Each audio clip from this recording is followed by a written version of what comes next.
अब मैं आता हूं बाजी मरियम के जो पेपर्स उन्होंने जमा कराए हैं। बाजी मरियम ने एक तो पिछले दिनों में एक बारीक वारदात डाली, बड़ी बारीकी से उन्होंने एक झूठ बोला कि मेरा 11 साला सियासी तजर्बा, कि हम तो 3-4 साल से ही बाजी मरियम को सियासी उफक में देख रहे हैं। ये 11 साल पहले किसी लेबॉर्ट्री के अंदर मरियम बाजी बैठ के सियासत का कोई मुरक्कब बना रही थी, तो उसका मुझे नहीं पता। किसी माहिर साइंसदान की तरह वो कोई सियासी फार्मूला ईजाद कर रही थी किसी लेबॉर्ट्री के अंदर छुप छुपा के, तो उसका मुझे नहीं पता। हमारे सामने तो पिछले 3-4 साल से वो गाली गलोच कर रही हैं। तो ये 11 साल का जो तजर्बा उन्होंने डाल दिया है, इसकी मुझे समझ नहीं है।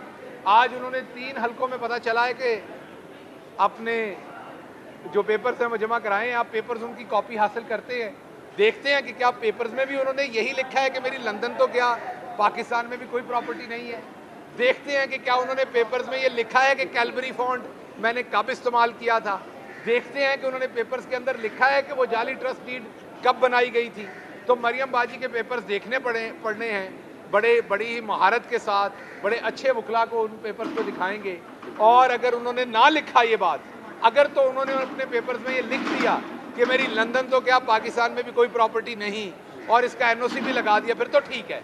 लेकिन अगर उन्होंने अपनी कोई प्रॉपर्टीज दी तो फिर पाकिस्तान तहरीक इंसाफ उनकी वो वीडियो ज़रूर देगी इलेक्शन कमीशन को, जिसमें वो कह रही हैं कि मेरी लंदन तो क्या पाकिस्तान में भी कोई प्रॉपर्टी नहीं। और अगर उन्होंने कुछ प्रॉपर्टी अपने कागजात में क्लेम की है तो फिर हम कहेंगे कि वो प्रॉपर्टी जो है वो किसी चैरिटी को, किसी यतीम खाने को, किसी और अथॉरिटी को दे दी जाए अवाम की देखभाल के लिए, क्योंकि मरियम बाजी तो पहले ही कह चुकी हैं कि वो मेरी प्रॉपर्टी नहीं है। उसके अलावा ये भी पता चला है हमें कि किसी शख्सियत ने, मैं किसी का नाम नहीं ले रहा, बाद में गुस्सा कर जाते हैं लोग, किसी शख्सियत ने तोशा खाने से जुए मारने वाला शैम्पू भी इशू करवाया है और वो तोहफातन मिला था और वो साथ ले गए। अब ये पता करवाना मौजूदा हुकूमत का काम है कि वो कौन सी शख्सियत है जिसने जुए मारने वाला शैम्पू भी नहीं छोड़ा तोशा खाने में।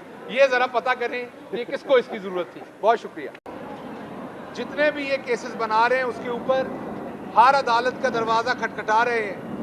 कोशिश सिर्फ ये है कि मुल्क के अंदर खून रेजी ना हो, अफरा तफरी ना हो। कुछ लोगों ने कल से झूठी अफवाहें फैलाई कि जो जीबी की पुलिस थी उसने गन्ने तान ली पंजाब पुलिस के ऊपर। आज आईजी पंजाब पुलिस ने, मैंने अभी पढ़ा है कि उन्होंने बयान दिया है कि ऐसा कुछ नहीं हुआ।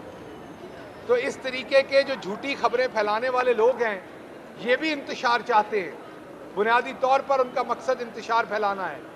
तो कौम ने भी इस इंतशार से बहुत ही मोहतात रहना है और मीडिया ने भी मोहतात रहना है। और अदालतों में तो ये सारे क्वाइफ हम सामने ला ही रहे हैं। जैसा कि कल मैंने आपकी खिदमत में अर्ज़ किया कि कल अदालत के अंदर कोई ये जिम्मेदारी लेने को तैयार नहीं था कि ये जो ऑपरेशन फस्तायत का हो रहा है, कत्ल व गारत का, मार धाड़ का, इस ऑपरेशन को कर कौन रहा है। एक तरफ राणा सनाउल्लाह के वारंट गिरफ्तारी है, उस पर कोई काम नहीं होता। दूसरी तरफ नवाज शरीफ जो है वो 50 रुपए के स्टाम्प पेपर पे पूरी कौम को धोखा देके वो जाके लंदन बैठे हुए हैं, उस पर कुछ नहीं हो रहा।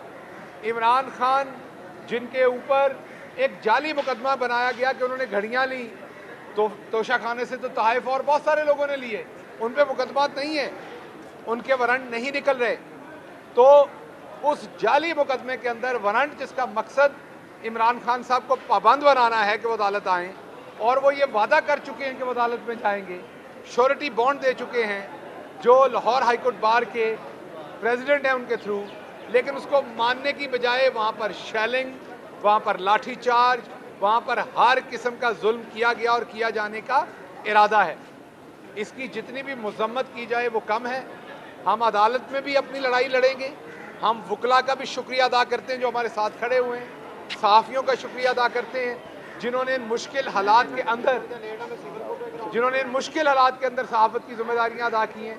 और इंशाल्लाह कानूनी, आइनी और सियासी जंग जो है वो जारी रहेगी।